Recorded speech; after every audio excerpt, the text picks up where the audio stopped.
Morning grade 12s, we're going to mark 346. So let's quickly start with the note 1. That's always the starting point. So the first one was your profit before tax, and that was given to you from the income statement. The depreciation also from the income statement, 115,000, and the interest from the income statement, 73,000. Add them all together and you get that amount. Right, then I look at the working capital changes. I start with inventory. Inventory decreased, and that gave me a inflow of 186,000. Debtors went up, and that gave me an outflow of 25,000. And then there was a decrease in creditors, which gave me an outflow of 41,000.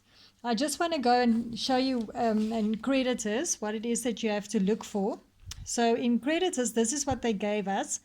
And in this list, we know that shareholders for dividends would never be considered and SARS would never be considered. Now, we've got deferred income and we've got trade creditors. So it's both of those. So we're basically going to look at the difference between 14 and 21 and the difference between 158 and 110,000. And both of them will then be combined to give me then the decrease in creditors of 41,000. So please always just look at the notes. Remember that for creditors, SARS and shareholders for dividends can never be included. And if it was an accrued expense with interest, then that would also not be included. But this is deferred income, and therefore it has to be included. That gives me the 1,228,000. And this amount will go then to the cash flow statement. There it is, straight from the note. Right, then it's my 3 payments: tax paid, dividends paid, interest paid. Right, very simple. The tax, if I look at the tax, look at SARS. SARS at the beginning was a receivable. Okay, so if you look at SARS, you will see there that SARS as a receivable, 41,000. And that is why that is not normal, because normally we owe them, but now they owe us. So my formula has to change, and therefore I'm going to subtract the opening balance. Right. The income tax for the year was given, and then SARS at the end is then a liability. Right. So it does have to be subtracted then because we owe them.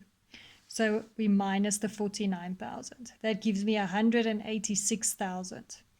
If I look at dividends, shareholders for dividends, 195. The dividends paid and declared, that I get from the retained income note. And then shareholders for dividends at the end, subtract. That gives me 415,000. Right. So those amounts come to the operating activities. There they are. They're in brackets because they are all outflow. Now, when I get to interest, they didn't tell me that interest was capitalized or interest was not capitalized, but I also don't have an accrued expense for interest. So therefore, it's just the amount from the income statement that I'm going to use. And guys, I still have to do my calculation because it would be accrued income at the beginning, which is now 0.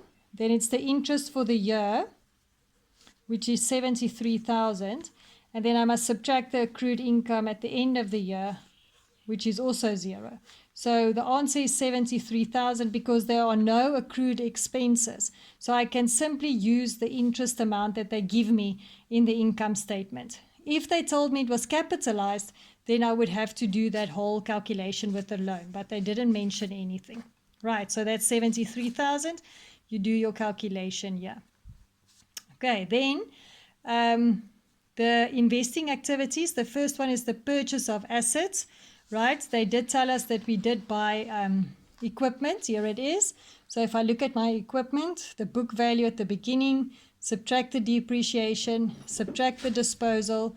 The addition is the figure I don't have, and I put in the book value at the end, work back up, and you will be able to solve that figure, which would be your X.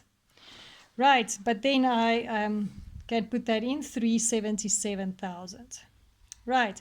Then disposal of assets, I disposed of equipment and I also disposed of land and buildings. So together it's 493,000.